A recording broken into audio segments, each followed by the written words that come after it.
What's going on, 49er faithful, 49er fam, 49er gang? It's your boy 49er Dion here, back with another video. So, man, definitely hit that like button, hit that subscribe button so I can keep you up to date on any and everything San Francisco 49ers. With that being said, let's get right on into it. So, everything has been confirmed, guys. We lost two guys, two of our starters, Solomon Thomas and Nick Bosa, and they are out for the year. Both of them ACL injuries. We lost Raheem Mostert with an MCL sprain, so he could be out a couple of weeks. We lost Tevin Coleman with an undisclosed knee injury. I'm not sure exactly what it was because we haven't heard anything on that.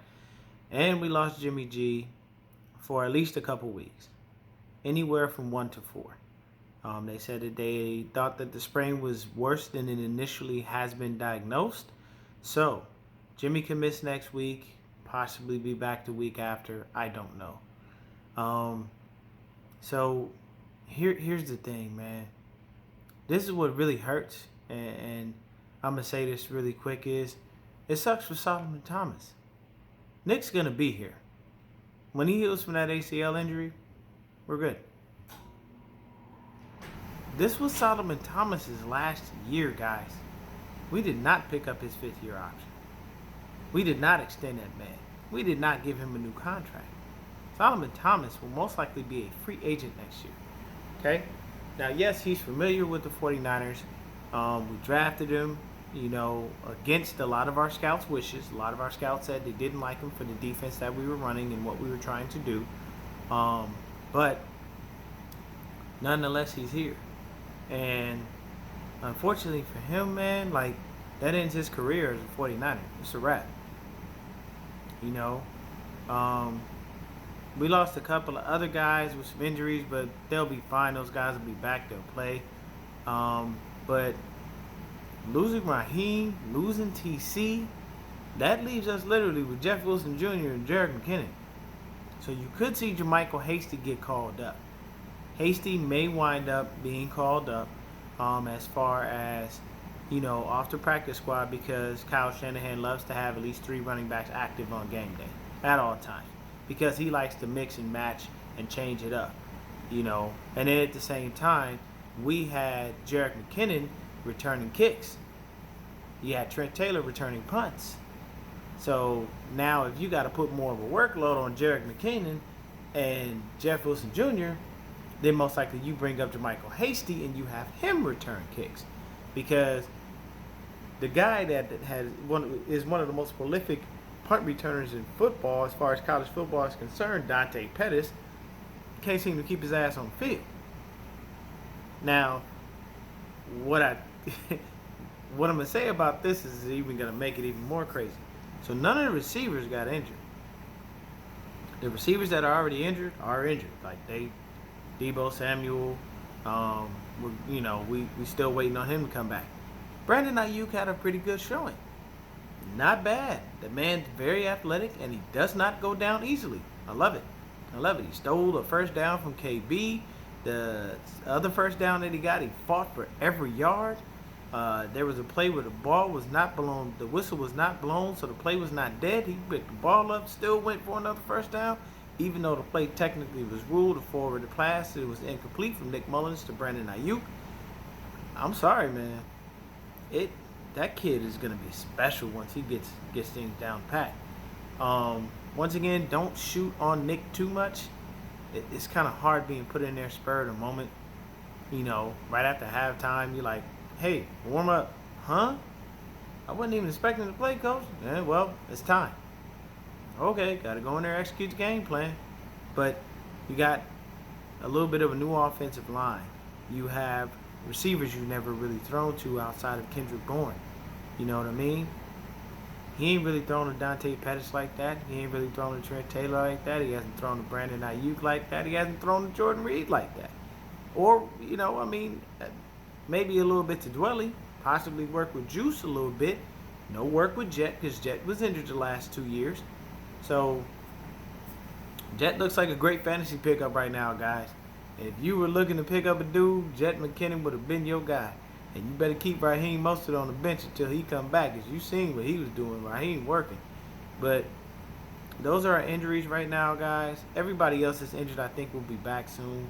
Um, or if anything, they're not gonna be too worried. I do not believe that Kyle will go ahead and put George on that turf. I believe George will be out this week against the Giants, because that turf monster came out there, man, and ate up so many of our players. It even ate up the Jets players. And you feel bad, man. You feel really bad. But this week was a bad week for injuries. Christian McCaffrey goes down. Saquon Barkley goes down. You know what I'm saying? Those are two of the top running backs in the league. Raheem Mostert goes down. He at least top 5 that are alive right now, as far as, time for the time being. So, we got to just be real careful, guys. We got to be really careful with the guys that we put out there. One dude who didn't seem to get ate up by the turf monster was Jordan Reed. That man is a beast. Caught 2 good TDs for us. He looked good. He looked real good. So that's what I'm saying. I think Kyle would rest George, because he doesn't want to risk him getting injured. And I mean, if you give George an extra week to heal, that's even better. You know what I mean? So just letting y'all know that's what's up with these injuries and whatnot, man. It kind of sucks, but we will be back. The revenge tour is still going on. No, we are not about to tank. We're not going to give up on the season. We're not going to do all of that. That's not the case, man. We got the next slew of games we got to continue to play. We got to continue to grind. We got to continue to go out there and do what we need to do. Even if we give Jimmy a couple weeks off because we can win these next couple of games, you know what I mean? Then we good. We got the Giants, then we got the Dolphins. Come on, people. Really? Y'all really think we need Jimmy to come out there and get on the field and play against the Giants and the Dolphins? We should be able to beat them with Nick Mullins and company. Okay? We shouldn't have that big of a deal. Now, don't get me wrong, there's still NFL teams, but the Giants, no Golden Tate, no Sterling Shepard, no Saquon Barkley, shitty-ass offensive line, and all you have is Daniel Jones? Really? I think Nick Mullins should be able to beat them. Oh, and by the way, the only other person to beat him is the backup, C.J. Beathard, at this present time. That was his first and only win in the NFL, was against the Giants, and he didn't even win the game. That was a kick. We won that on the field goal. So, at the end of the day, man, these next couple of games, even if we keep Jimmy out for these next 2 weeks, give himself good enough time to let that ankle get right, and then just working back into practice slowly, make sure we get him moving in the right direction. The revenge tour has not stopped. Do not jump off the train. And if you think that we should jump off the train and we should start tanking the season and all this other stuff, man, I'm sorry, bro. Just get off the 49er train right now. You should have never been on it in the first place. We are the faithful. We will stand strong with our team. I have no reason to believe that there is any reason that we should tank our season and that everything is over. Yes, we lost Nick, man, and that's a hard situation. You know what I'm saying? Yes, D Ford's out with a neck injury. We hope and pray to God he can get his ass on the field. But with D Ford, how fragile he is, he ain't seeing the field next week. Guarantee you he ain't playing either. So, most likely you'll see a lot of people come back against the Dolphins. But for right now, we're still good. We're still moving forward. We're still going to continue to play. We got to beat the Giants next week. That's all. It's a simple task. It's the Giants minus a bunch of their big name weapons. So we good. We just got to go out there and play, man. We got to go out there. We got to play. We got to be as careful as possible. We got to do the things that we normally need to do. You know what I'm saying? Dante Pettis, most likely, guys, will start to be on the inactive list because Mohamed Sanu is here. So you'll probably see more KB, more Sanu, more Brandon Ayuk, and more Trent Taylor. And where does that leave Dante Pettis? On the goddamn bench, doing nothing or inactive.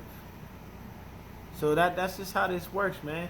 It's the next man up mentality. We got to do what we got to do. We got to keep on pushing. All right? So don't give up. Do not, worry. Don't be afraid. We're good. The revenge tour has not stopped. It will continue. You most likely will not see some of the key players next week because we're not going to let that turf monster try to go get them. But we will win this game next week. It's the Giants minus all of their weapons, and they don't really have that great of a defense, so there's nothing to be concerned about. All right? Stay faithful, stay blessed, and keep your heads up, man. Don't get down in the dumps about this. We will come out of this. We will survive. We will persevere.